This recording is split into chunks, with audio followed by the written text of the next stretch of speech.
The motion for the debate is you don't need a degree to succeed in life. Arguing for the debate motion are Mr. Andreas Schleicher, Director of Education and Skills, Organization for Economic Cooperation and Development, and Mr. Ng Che Pong, Chief Executive of Skills Future Singapore.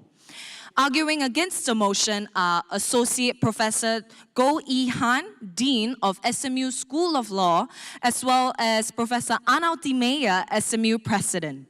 Our moderator for the debate is Mr. Patrick Daniel, consultant for Singapore Press Holdings. Think of Thomas Edison, Albert Einstein, Bill Gates, Richard Branson, Steve Jobs, Mark Zuckerberg. These people had two things in common. They were unsuccessful in formal education, but they had extraordinary knowledge and skills.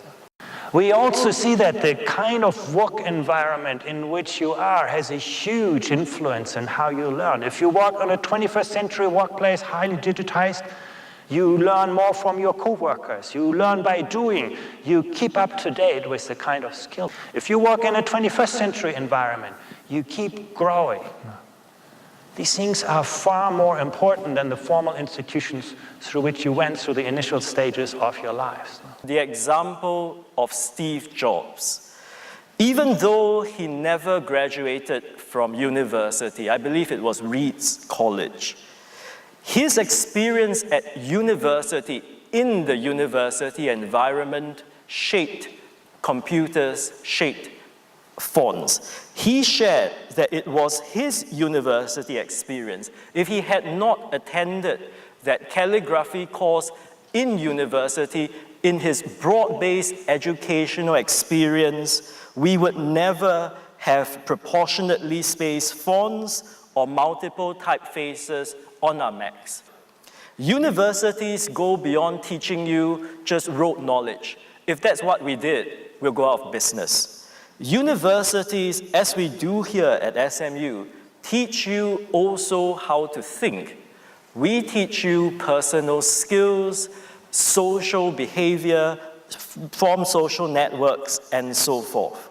We see job titles today that did not exist 10 to 15 years ago, but are now fairly commonplace, like game designers, cybersecurity specialists, like data scientists, and even drone operators. And these external trends are important because they point to the unprecedented change in skills that are required across industries, which in turn threatens the conventional model of higher education.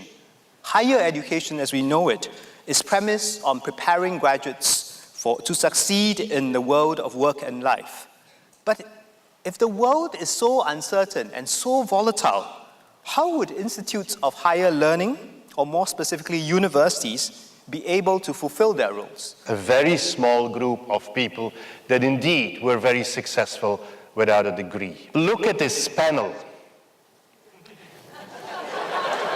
A degree in law, a degree in electrical engineering, a degree in mathematics, a degree in electrical engineering. Do you think that we would sit on this panel without that degree?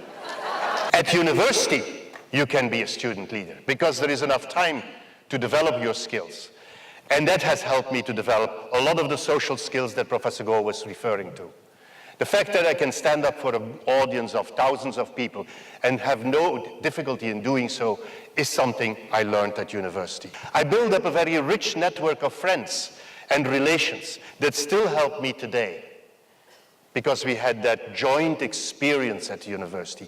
The university experience surely is one way of learning, but there are many, many other pathways. And our over-reliance on degrees and credentialism tends to ignore the world of life, the world of work, all of those places where wonderful and important skills are actually built. The university experience that is kept by the degree gives you that safe experience to learn these social skills, to learn the skills of making, as Professor Di Meyer has said, of making judgments, of making decisions, and importantly, learning from your mistakes. The learning that happens at workplaces is a lot richer Universities, education institutions can try to provide a safe, protective environment for learning, but ultimately, actually what counts is what you learn at the workplaces. I agree with my opponents that the work environment is a good place to learn.